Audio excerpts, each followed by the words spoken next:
Se alguém está sofrendo agora, ou apenas vivendo no automático, sem clareza sobre o que quer para a própria vida, e começa a ganhar clareza e diz: ok, eu sei que não quero continuar na situação em que estou. Quero sair dessa sensação de estar travado e criar algo maior para minha vida. Quero realizar algo. Quero romper um certo limite financeiro, seja qual for. O que essa pessoa precisa fazer primeiro? É ter clareza exata do que quer? É começar a reforçar novas crenças sobre o que é possível, mesmo sem nunca ter realizado isso antes? Ou é simplesmente agir e deixar que as coisas se revelem pela ação?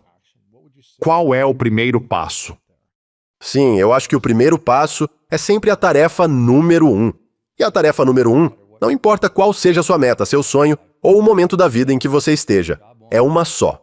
Ensinar a si mesmo a acessar o melhor de quem você é. É aí que tudo começa. Você não precisa ter uma clareza distante ou perfeita. A questão é, como eu tiro o melhor de mim hoje para lidar com minhas dificuldades, meus desafios e as coisas terríveis da minha vida? Vamos começar por aí. Então, eu adoro clareza como conceito. E muita gente, como eu, usa isso como ideia de um eu futuro aspiracional. É para lá que eu estou indo. É isso que eu quero para o futuro. Sim, vou passar agora um acrônimo. FREE. F-R-E-E. E ele vai ser um modelo simples para as pessoas lembrarem. A clareza que você quer, aquilo que vai te levar ao próximo nível, é o F-R-E-E. Em primeiro lugar, o F é de feeling, de sentimento. Você está buscando um sentimento aspiracional na vida e precisa definir qual é. Como eu realmente quero me sentir a cada dia? Por exemplo, eu sei que quero me sentir centrado, mentalmente forte e ousado. É assim que eu quero me sentir. Isso é só um exemplo. Algumas pessoas dizem: eu só quero me sentir amado, cuidado e relaxado. Seja o que for para você. Isso é uma preferência agora. Provavelmente vai mudar depois. É só uma preferência atual. Vamos identificar. Qual sentimento você quer? E a sua tarefa número 1 todos os dias é viver a partir desse sentimento, gerar os sentimentos que você quer sentir. Você precisa criar isso. Não vai acontecer por mágica. Eu quero me sentir assim, e aí fico esperando esse sentimento aparecer. Você é que precisa trazer esse sentimento, certo? Você precisa gerar isso. Exatamente. Então não é que você não tenha um sentimento, você gera um sentimento. Qual é o sentimento que eu quero gerar? Por exemplo, sentir-me centrado é algo muito importante para mim. E eu nem sempre sinto isso naturalmente. Por exemplo, antes de começarmos hoje, eu estava um pouco nervoso, tipo, poxa, é o meu amigo Luiz, quero mandar bem com ele. Aí eu pensei, Brandon, senta na cadeira, se centra. Sim. Olha para o seu amigo. Vamos curtir esse momento. Então eu preciso fazer esse diálogo interno para sentir o que eu quero sentir. Qual sentimento você está buscando? E você precisa começar a gerar isso com mais consistência todos os dias. É por isso que eu digo que a tarefa número 1 é trazer isso à tona. E eu tenho várias estratégias que uso comigo mesmo para criar esses sentimentos. Por exemplo, um dos sentimentos que eu quero criar todos os dias é conexão, certo? Minha preferência seria ficar viajando nos pensamentos ou fazer as minhas coisas. Mas, para criar conexão, eu preciso me conectar com o olhar de alguém, certo? Quanto mais eu olho alguém nos olhos, mais eu crio conexão. Só estar no mesmo ambiente e ficar olhando em volta sem olhar para você não gera conexão. E eu também não vou me sentir conectado. A gente pode estar fisicamente perto, mas isso não é conexão de verdade. Então eu começo amanhã com a minha esposa. Talvez eu não esteja com vontade de olhar nos olhos dela e me conectar de verdade por 2 minutos toda manhã, porque estou cansado, meio lento, ainda acordando, mas esse é um sentimento importante de cultivar. Eu quero que ela se sinta conectada comigo. Sim. Quero me sentir conectado com ela. E essa é uma estratégia que eu uso para me colocar nesse estado de gerar o sentimento que quero viver.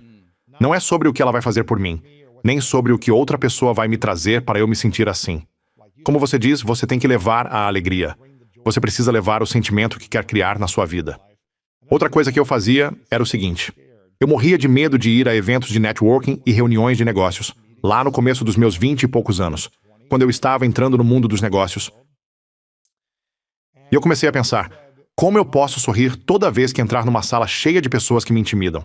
Tipo, se eu vou a um evento, a uma festa, a um networking ou a uma conferência, como eu posso entrar, olhar ao redor e simplesmente sorrir para todo mundo? Adorei isso. Mesmo nervoso, deixa eu simplesmente sorrir. Mesmo sem saber o que eu vou dizer, por que não simplesmente sorrir? Isso é bom. É como criar uma energia mais acolhedora e convidativa para que as outras pessoas se sintam à vontade para falar comigo, certo? Em vez de eu parecer, sei lá, uma figura alta e intimidadora. Sim. Então eu sorrio e abro os braços. Quando eu te vejo, por exemplo, já abro os braços para te dar um abraço. Seguro você um pouco mais. Até te ergo do chão. É como se eu estivesse gerando aquele sentimento. E você tem que fazer isso dentro do contexto. Claro, eu não posso agir assim com qualquer desconhecido, mas é fazer isso da melhor forma possível em cada situação. E eu gosto muito dessa estrutura para começar, com o F de feeling, de sentimento. Sim. Como eu quero me sentir. E você precisa levar essa energia, levar Sim. esse sentimento. Então esse é o Sim, F. sua vida não muda até você aprender a gerar aquilo que quer sentir. É nesse momento que a vida muda, quando você passa a gerar a própria experiência, em vez de apenas reagir ao que vem de fora. Porque senão, você fica preso para sempre no modo estímulo e reação. Em vez disso, a pergunta passa a ser, independentemente do que está acontecendo ao meu redor, o que eu posso gerar? E eu sempre dou essa metáfora. Eu sei que já falei disso com você em um podcast anterior, mas a metáfora que mudou a minha vida foi a seguinte: uma usina de energia não tem energia. Nenhuma usina tem energia. Ela pega energia em um nível mais baixo de utilização, transforma em um nível mais alto e a transmite. É isso que nós fazemos na nossa vida pessoal e espiritual. É como se a gente conseguisse se conectar com o mundo e, em vez de deixar as coisas negativas destruírem a gente, não, eu posso pegar toda essa energia ao meu redor e transformá-la em um nível mais elevado. Mas eu estou dizendo o seguinte: olha, eu me sinto exausto, sem energia, esgotado. Não sinto que tenho energia para gerar energia. É como se eu não tivesse energia para criar isso, porque já tem coisa demais acontecendo na minha vida. O que você diria para alguém assim, que talvez não esteja em alta performance agora, mas num estado de energia mais baixa? E tenho certeza de que você ouve isso o tempo todo. Eu tenho responsabilidades, tenho meus filhos, tenho 2 empregos. Estou atrasado nas contas. Sim, sim, Como eu vou gerar energia se estou exausto? sim. A única saída é mudar suas prioridades e, nessa fase, talvez a prioridade precise voltar a ser cuidar de você mesmo.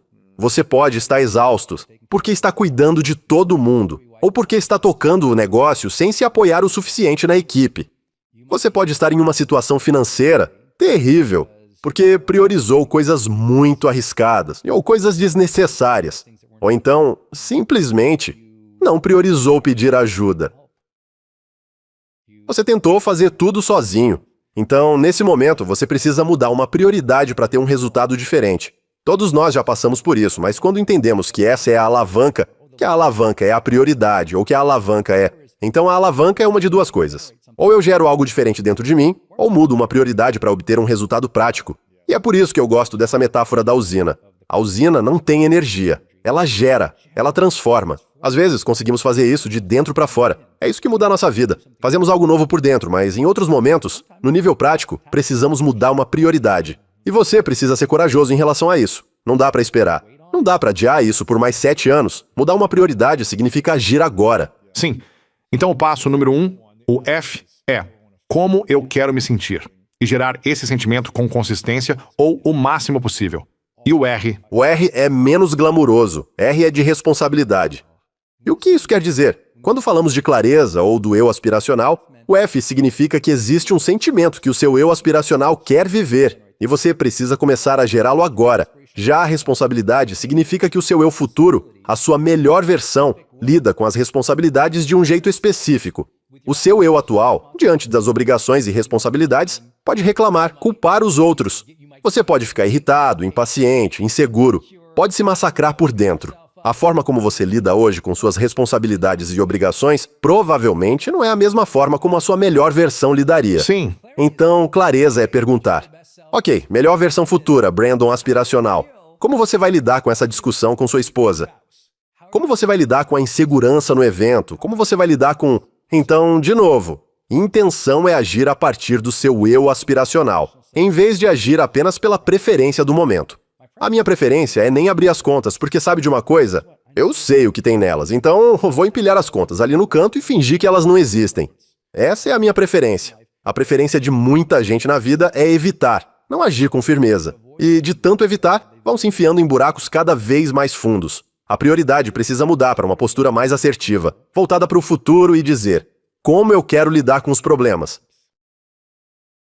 Sabe, quando meu concorrente se posiciona ao meu lado na largada, isso é uma responsabilidade. Então, como eu quero lidar com isso? Quando eu tenho que pagar as contas, quando tenho que ligar a câmera e não estou com vontade, Quero muito ouvir o que você pensa sobre isso, porque tenho certeza de que inúmeras vezes você ligou uma dessas câmeras e simplesmente, sabe, está no 5º dia de gravação, no 17º convidado, com os olhos quase saltando de cansaço. Mas a pessoa viajou para te ver e tem milhões de pessoas assistindo. Você tem a responsabilidade de entrar em ação, mesmo quando a vontade é desligar tudo. Então, como você faz isso? Eu estava falando com a Caroline antes de você entrar aqui. É engraçada essa coincidência. Eu disse pra ela, olha, daqui a menos de 2 semanas, vai fazer 13 anos que eu faço o podcast. Toda semana. Um brinde a isso, meu irmão. Pô, cara, você é incrível. Toda semana. E nos últimos 10 ou 11 anos, 3 vezes por semana. No primeiro ano, era 1 vez por semana. Depois 2. E depois, 3 vezes por semana pelos últimos 10 ou 11 anos. E eu estava dizendo para ela, às vezes à tarde, quando tenho várias entrevistas, preciso me recalibrar, mudar a energia, porque de manhã estou treinando pesado pelo meu sonho olímpico, com o treinador. Então eu acordo e levo meu corpo ao limite. Depois fico com minhas gêmeas e com a minha esposa. E aí eu preciso continuar ligado o resto do dia inteiro. Eu estava dizendo para ela, atletas profissionais treinam muito pesado, mas também tem bastante tempo de descanso. Você só consegue treinar por algumas horas, depois precisa se recuperar, descansar, jogar videogame, ficar com os amigos ou com a família, seja o que for. E estamos falando sobre se tornar free, no seu acrônimo, que começa com criar o sentimento. Como eu quero me sentir? Depois vem assumir responsabilidade por onde estou e por onde quero chegar. O próximo E, que está ligado à sua clareza e ao seu eu aspiracional, é expressão. A sua versão futura tem uma forma própria de se expressar. E uma outra maneira de dizer isso é a seguinte: o seu eu futuro lida com as pessoas de um jeito específico. Você trata as pessoas de um jeito específico. Você é generoso com as pessoas de um jeito específico. Você é paciente com elas de um jeito específico. Se você pensar na sua melhor versão possível, não se trata só de como você se apresenta em termos de status, dinheiro, poder, fama, roupa e esse tipo de coisa. Trata-se de perceber. Eu me expresso com confiança. É como você falou antes. Eu entro em uma sala e sorrio. Sim. É como você disse lá atrás. Eu estou ali, presente para os meus filhos. É como se essas pessoas fossem muito conscientes da forma como tratam os outros. E você começa a ficar mais atento à sua própria expressão. Por exemplo, minha preferência natural não é ser tão carismático quando ensino, porque eu gosto mesmo, é de ir fundo de falar da pesquisa, dos pontos principais e do conteúdo. Eu sou o cara que se perde no conteúdo, e preciso me puxar de volta e pensar, Brandon, se projeta, cara. Tipo... Entretenha um pouco também. Sim, sabe? Mexe um pouco as mãos. Eu precisei aprender isso. Hoje já é natural pra mim, porque faço isso há 20 anos. Mas no começo não era assim. Todo mundo com quem cresci era sempre mais travado, ou parecia pronto pra partir pra cima. Não havia muita expressão livre, especialmente masculina, de onde eu vim. Então eu precisei aprender isso. E eu pensava na minha versão futura, via aquele cara de um jeito muito diferente. Por exemplo, naquela época, quando eu subia no palco, eu me agarrava na lateral do púlpito. Levava 3, 4, 5 páginas de anotações, segurava tudo com força e ficava apavorado.